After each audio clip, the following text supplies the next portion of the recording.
this is available on the ASX, and I think Kalkine's made it available as well. But it's really about silica sand, and silica sand is one of those products that you're surrounded by, but you don't take any notice of. And in fact, very little of it is used for manufacturing in Australia. Almost everything in the way of plastics and paint and castings that we get into Australia are all imported. So they've always, domestically, particularly Asian countries and an awful lot of China, has had adequate sand to make these products. But if you don't have sand, you can't make them. If you don't have sand, you can't make glass, you can't make solar panels, you can't make tyres. So they're desperately in need of silica sand, and they're running out. And the problem really is because of the concrete industry.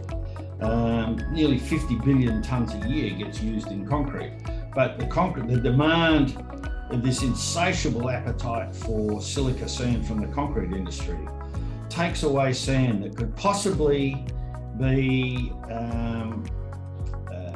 beneficiated to glass quality, and they're not getting a look in because of the concrete guys. So we've really got just silica sand projects. We had other projects and we've unloaded those. So we're absolutely silica oriented. We're the largest in Australia. We have the largest resources in Australia, over 1 billion tonnes. All of it's in Western Australia. It's a great mining jurisdiction. And we're leading with Arrowsmith North and then Muchea. So, we're all, the whole team's in WA, the company's incorporated in WA, the head office is here in Perth. We're very keen. We've got good government support. We've had quite a number of meetings with government agents, with government ministers. They're all very supportive, mainly because government does understand the sovereign risk to Australia, particularly in its efforts for decarbonisation. So Arrowsmith North, it's plus 200 million tonnes. This metallurgical program that we've been through for the last 6 months is now being incorporated into a new reserve statement. So pretty soon we'll have our new resources and reserves. We've got enough reserves for about the first 8 to 10 years of production, which is all in proven reserves. We've just yesterday had a meeting with the Port Authority, a meeting with the rail owners. We've completed the water bore. We're finalising the application for the abstraction licence for water for Arrowsmith North and also Arrowsmith Central. And we're talking to a couple of power suppliers about how we can, all of our work to date's been based on an on-site diesel station, but we're meeting with groups to talk about gas. The environmental approvals, the environmental approvals are moving ahead frustratingly slowly, but not much we can do about that other than just keep providing data whenever they ask for it, when or if. Arrowsmith Central, as I said, it's at ESD. We've developed this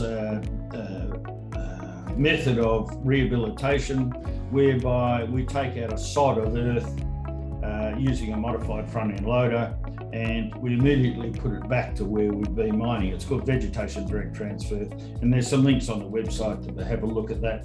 It's surprisingly simple, but very, very effective in restoring this type of vegetation back to where it was. Muchea is really the jewel in the crown, and we're looking to push that. It's a lot closer to Perth. It'll get a lot more scrutiny, so we need to know that we can get all our ducks in a row with Arrowsmith North to move on to Muchea. It's different vegetation, but all the low vegetation, the heath there, is the recalcitrant species. So the Banksias are easy to propagate, and we can go and plant those. It's the rest of the low bushes that we've got to deal with. The processing, quite simple. Really, it's attritioning, which is an agitated slurry where you're really polishing the grains, and the rest of the process is really taking out the fines that are generated by the attritioning. Yeah, the VDT, it's worth having a look at.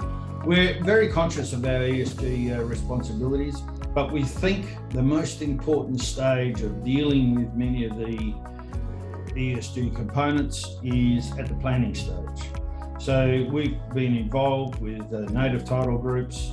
In fact, we're in the process of doing another heritage survey at Muchea over the last 3 days. We're conscious of trying to reduce the amount of power we use in the plant and the plant design, where we get our power from. We've been quite innovative in using flotation for processing, and we're quite conscious of these responsibilities, but we do think that the majority of the gain here will be in the planning stage, which is why we're quite careful with all that.